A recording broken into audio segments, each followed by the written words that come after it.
I'm I see. here. There we go. Now Peter's back. Okay. You are all ready whenever you want to start. Okay. Uh, I think our first, welcome. This is the Friday, uh, Valentine's Day, February 14th meeting of the Educational Optimization Committee. It is 8:17 a.m., or maybe it's 8:19 a.m.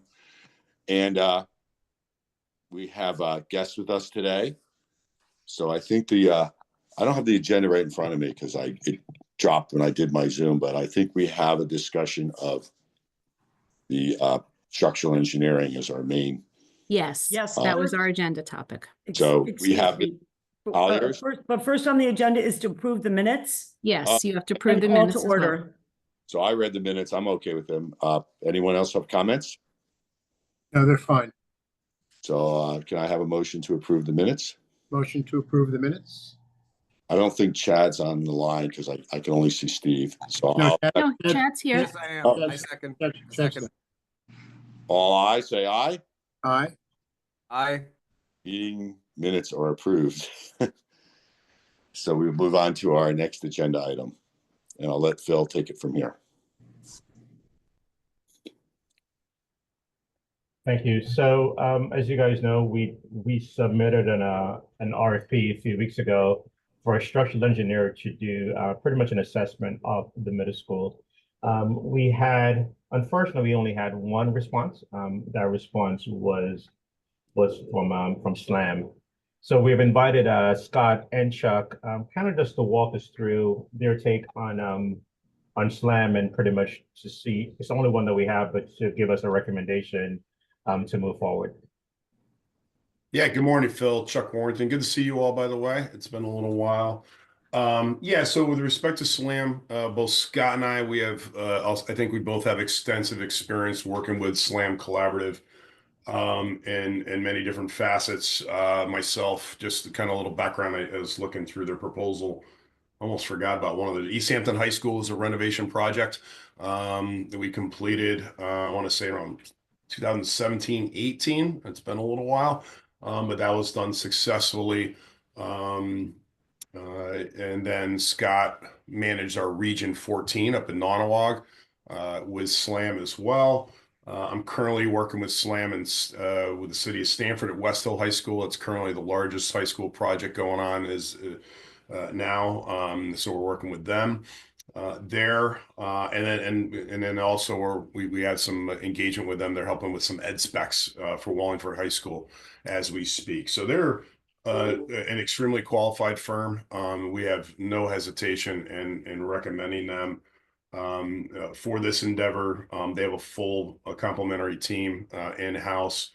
Kent Morehart's the principal, knows the OGA world probably as well as Scott and I do. So probably, more in some aspects and maybe less in others, but extremely knowledgeable. So we don't have any, I don't know, Scott, if you want to add anything, but we don't have any hesitation in recommending them, even though there's only, one proposal. We received one from probably one of the best qualified teams in the state that we could ask for. Yeah, no, Scott, you have totally anything to agree. Yeah, I have no hesitation whatsoever, recommending SLAM to perform the phase one work. Yeah, and Jim Hoagland, who's the project manager, we've worked with him in the past. He's been with them for quite a while now. He used to be with JCJ.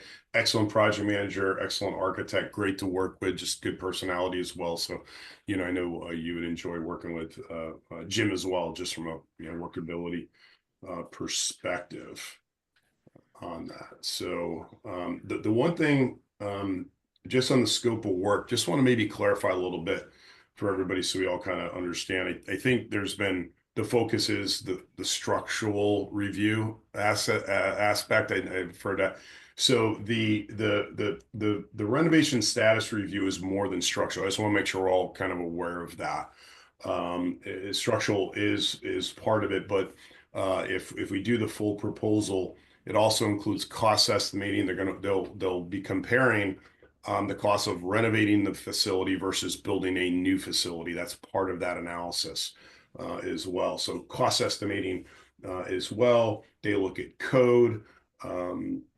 all said, I'm just reading off of them, just if I'm able to share. I'm not able to share yet, but there's a checklist that we referenced in the RFP, and that's the state's checklist for renovation status.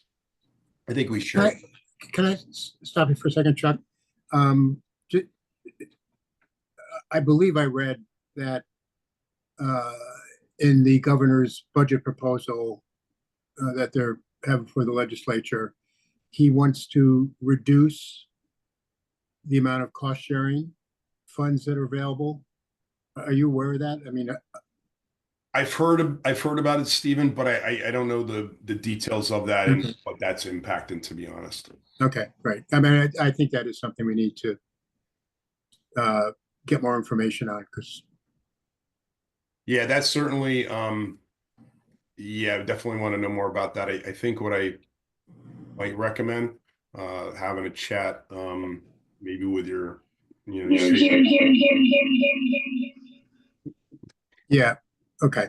yeah, they might have a little insight on that a little bit more, and kind of what's the intent and kind of where is that direction. I know they're the list and it was the priority list were lean for a little bit with Mr. Diamantis when he was in charge, and then when he parted, everybody kind of the floodgates opened on these type of projects, and it kind of blew up. I think they're trying to kind of pull that back a little bit is what I'm suspecting. But I think with any of these projects, the doing the homework up front is vital to substantiate the project. Not only for your taxpayers and referendums, and we're kind of getting off topic a little bit, but even for the state to be able to justify, hey, this project is needed. I think your project definitely is. I mean, we walked through the building, but Yeah. I haven't heard anything about them not continuing with the. No, I just read that they're going to reduce the amount of money allocated to it. But anyway, Yeah, could we'll be. find out. We'll find out. Thanks. So Yeah. Chuck, Canada's, I think, as we're moving forward, I Yep. think it's going to be important that we sort of kind of establish a timeline with various milestones. So I think because we're pretty much February. So if you could, within the next couple of weeks, can you just outline for us a timeline with major milestones, just from now until that ultimately that submittal date next June? Because based on where we are right now, I don't believe that we will be submitting an application in June. And then can you just kind of guide us in terms of next step, right? So right now we'll do that structural engineering. So over the next couple of months, can you just kind of paint a picture for us in terms of what that would look like? Yeah, so with respect to purely just the SLAM, let's just talk about it. We could definitely do that timeline, Phil. And actually, Scott and I were talking before the meeting, and one of our questions was kind of what you're alluding to is what is the expectation from the district for submitting? We agree with you that having a goal of this June could be aggressive for that. We want to, again, whatever project you put forward, of course, we want to have it well thought out. Obviously, you have to have endorsement across the town, as we all know. So to achieve that by this June would be a heavy lift, in our opinion.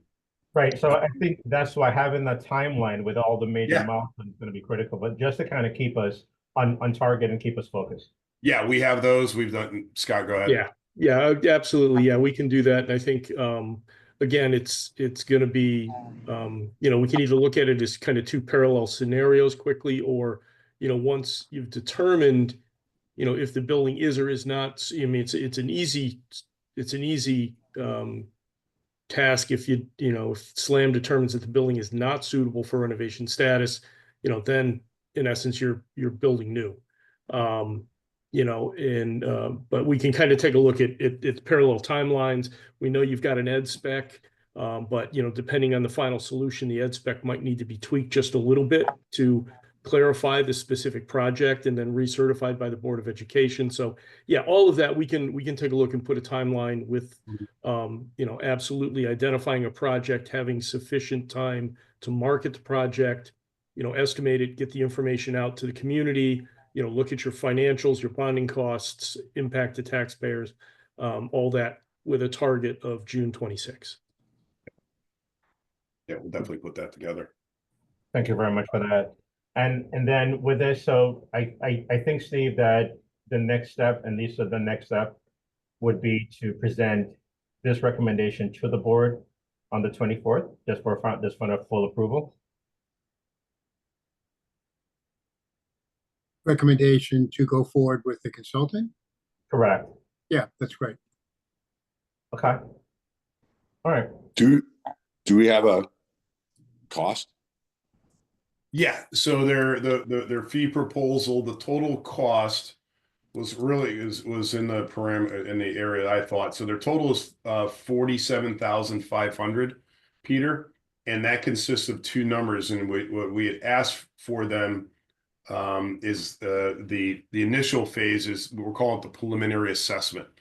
And in that, what we want them to do is bring their team into the building and walk through the building as, you know, as if you look at what they put together, they have an extensive portfolio of school projects, renovation projects. They've done high schools, middle schools, elementary schools. So SLAM knows what they're looking at. They know, I know they can go through and determine whether it, at a high level, is this a good candidate for a renovation or not, at a high level without getting into the weeds. So that's what we're asking to do this first initial assessment. And if they come back to us and say, hey, Weston Colliers, you know, we walked through it and we really don't think we can certify, because they have to put their stamp on if they say they can do it. We don't think we can do it. We've just seen, you know, schools are in better condition that were challenges, whatever the reason may be. We'll leave that up to them to tell us. And I'm not saying that's what they're going to tell us. But if they come to that assessment, that amount is that was $7,500 for the initial. And then what we're going to do is we're going to pause there. We're going to have a meeting with whoever wants to meet with them. We can do it with this committee. They can tell us, hey, yes, either we think we can move forward and certify, or we can't. We're going to have a discussion. That's not going to be a unilateral decision from them. That's going to be a discussion back and forth with all of you to go, do we want to continue and spend the additional $40,000 to do the deep dive with their architects, their structural engineer, the mechanical engineers? We want them to do a deep dive on this, on the assessment, for like a step 2 on the comprehensive aspect. So, but What happens if they find something that's disturbing? that might prevent them from moving forward with a certification, Stephen? Yeah, Steve is better than Stephen. Okay. But what happens in that environment? I mean, then I mean, hopefully that doesn't occur, but doesn't that kind of obligate you to remedy it? Whatever it might be? It depends. I think it really depends, and Scott certainly chime in here. I think it really depends what it is we're looking at. And again, we're looking at multiple disciplines. It's not just structural. If they see something say structural, Stephen, I think that's maybe the concern. If there's an imminent danger, they're going to bring it to our attention. If there's something that they see that, hey, you got to address, they're going to bring it to our attention. And that's kind of, hey, a shoot off, and we're, hey, listen, we need to hire a structural engineer to address this. If we think there's a deficiency that needs to be addressed immediately, that's what would occur there. You know, I don't want to say we don't expect that to happen until you get into it and you look at it, right? No. Yeah, I just never think. know, but that's what would happen is they would bring it to our attention. Okay. And anything, whether it's a mechanical issue or an architectural, if there's something that's really eminent, they're going to let us know and say, hey, we noticed this, you might want to address it, and probably, you know, talk with Phil and Michael, and, you know, figure out a way to, it might be a simple fix for all we know, you know, like it could be. No, it's important to know it. I'm just, you know. Yeah, they'll let us know, and if it's or something urgent, we'll bring it to your attention. Okay, great, thank you. When does that report get generated? So when will we know if it's renovatable, or it's certifiable, it's not certifiable, but there's no imminent issues, or there's an imminent issue? I guess that's the 3 conclusions. What come after? Yeah. So, you know, if we're looking, I think you said your Board of Ed is what? 24th. 24th. 24th. So by the time I'm just looking at the timeline, Peter, if you vote on the 24th, we'll get them under contract that week. Probably out the first week, I anticipate, depending on their schedule, first week of March to do a preliminary assessment. They'll have to pull their team together. What we'll do is if this team committee thinks it's going to probably go forward, we'll give them a heads up. Just say, hey, start kind of getting ready for the first week of March so they can kind of hit the ground running, if you will. That first assessment, that's going to be a 1 or 2 day walkthrough at most, and then what we'll do is we'll sit down with them and discuss their preliminary findings. And if the consensus is to move forward with the full, I think we put in there, I think it's either 6 or 8 weeks after they've been authorized. I'm just pulling up the RFP that we advertised. I know if we put a duration like after written authorization to proceed. I haven't looked at it in a little bit. Yeah, we did. It was says like 6 to 8 weeks after that authorization. So we're probably looking, ballpark towards the end of April, Peter. Okay. I mean, it could be at the end of April, they don't dismiss certifiable, if that's the word, but they come back and say, it still can't be certified. We found things, right? I mean, that could happen. They may say on our preliminary, we don't have enough information based upon that to go either, we recommend continuing forward. Now, again, that's going to be a discussion amongst ourselves. We want to have that discussion and go, what's the best path forward? Until they get into it, we don't know. But yeah, we have 6 weeks from written authorization to proceed with the complete, assessment. So I would, again, estimate around the end of April, early May to have that their work complete on that full comprehensive assessment at that time. Okay. I'm looking at a couple calendar dates.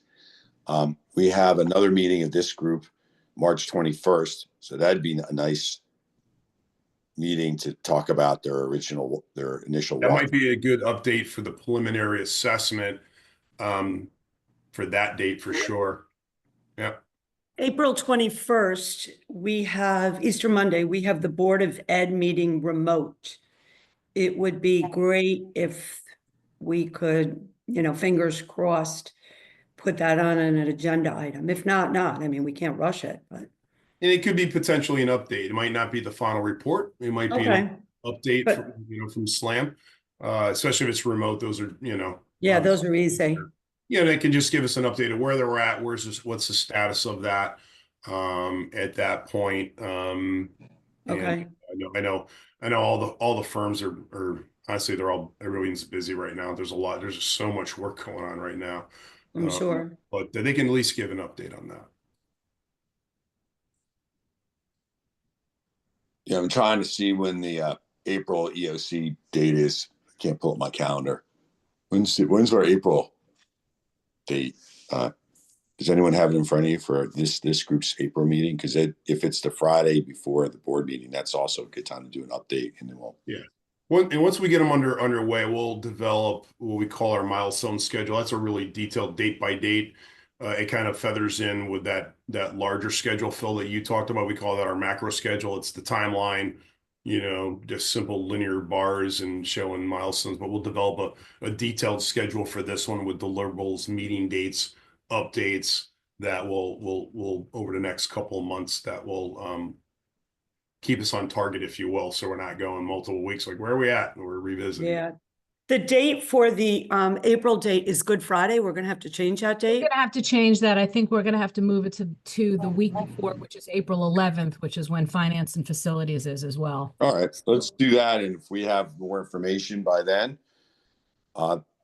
different than what we'll have March 21st, we'll have an update as the agenda item for this meeting. So I'm Sounds good. sorry. And So then- what would the April 11th meeting be? What is that? This group? This group. Yes. Okay. Let's just put that.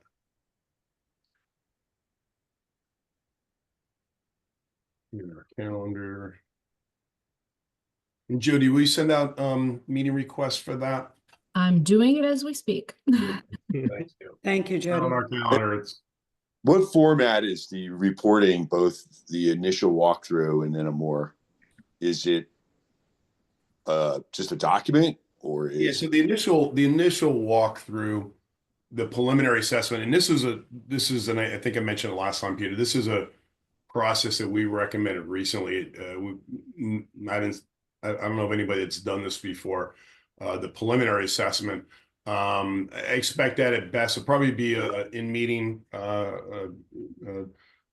with this group for them to verbally kind of give us a report of what they're finding.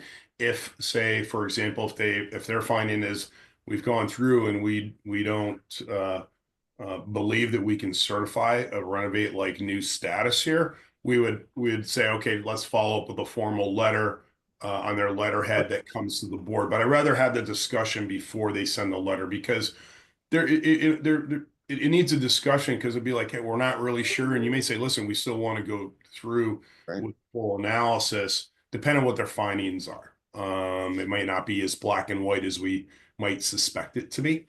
But if that is the consensus, we'd have them give us a letter stating that, and at that point, we would consider the effort completed if that became the case. And that's why we did the preliminary, because we don't want to spend $40,000. right? Tell us what we kind of assumed already. So Right. One of my motivations for that question is, you have these three cases: the imminent, which we have to address imminently. You have the we don't know if we can certify as new, and then you have we can go forward because we think we can sort of certify as structurally. Because in that granularity, it may be we know there may be issues here, but not true problems. But if you want to build a science lab there, that's still okay, right? So I'd inform us in the public that there is space for interesting configurations without a renovate as new. I'm just looking for granularity on operational opportunities within the building. yeah, so just so we're all clear on the expectations of the final report, Thank you. they're not. We're not asking them to kind of program the building and assess it against what a potential program, like, oh, can we put the example you used, Peter, can we put they're really looking at the existing conditions as is of the building, and can, if we renovate it, can they, in good practice as licensed professionals, make this a renovated building with what they're seeing. And now what lives where, what program is where, that's a separate discussion, a separate scope of work for that. They're not necessarily doing I was kind of fishing for that. Yeah, and I want to make sure we're clear, because I know this is exciting and we want to kind of get to that end stage, but this is that first step in going, hey, can we even renovate it again? And if they say, hey, we don't think we can, they're one of the most foremost architects, they're one of the biggest architects in the state. They've probably done as many projects as any other architect. And if they were to say that, what it does, it puts you on, and I'll use Tom Scarice's term, on thicker ice, to be able to say, listen, this is supporting, if the board wants to move forward with this helps support that. A lot of times this is done late in the game on a renovation. Scott's, we have some projects in Hartford where they didn't do these ahead of time. They're doing them after the fact. And it's like, wait a minute,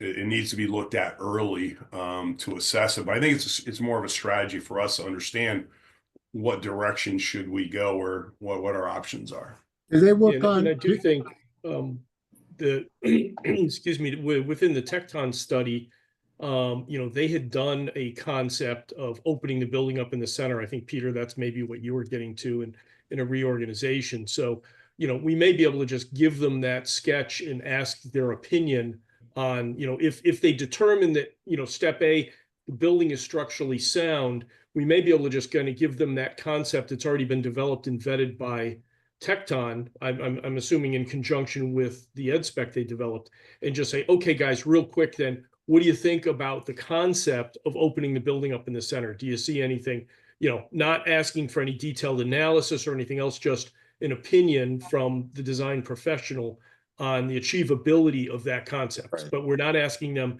to develop any concepts, Yeah. to a building plan. That's a good word, achievability. Is it even are we fishing in the right pond, right? Can you actually do that? Yeah, good. Steve, did you have a question before that? I'm good. Thanks. Yeah, and if you want, we have a study from a prior project a couple years ago that have these letters that if they go through, I'd be happy to forward I can send through Phil a link if you just want to see an example of what some of these letters might look like. More than happy to send that. Just going to give you an idea of what to expect if we do the full comprehensive, evaluation. Multiple letters and certifications are stamped by PE, professional engineers and architects. So Did they work on the Long Lots project in Westport that you since you ever saw? no, so we were only involved early in that one, Steve, and our recommendation was a new Yeah. again, with kind of walking through the building, I was like told the superintendent, like, I don't see how you can renovate this. Spiegel's Associates is the architect that was selected through their building committee on that project. So, and they ultimately did another study and obviously came to the conclusion of building a new one. So, Yeah, thanks.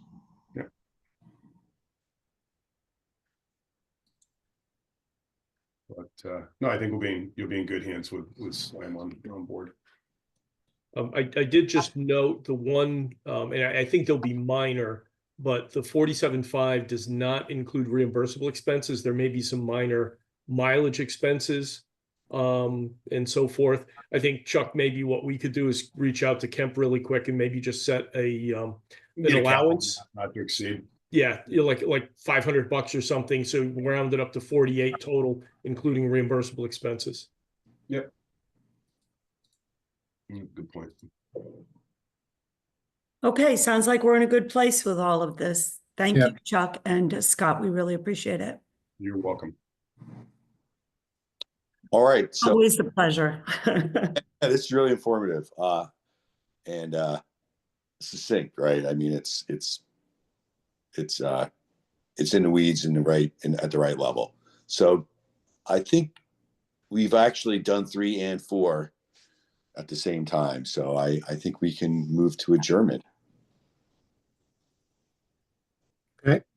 So can I have a motion to adjourn? Motion to adjourn. Do I have a second, Chad? Are you still with us? Yes, I am. Is there? Yes, I just on mute. Yes. All right. Thank Second. you. We will adjourn. We will report into the larger board, and then we will reconvene March 21st with some new information. Excellent. Thank you, everyone. Thank you. Bye, everyone.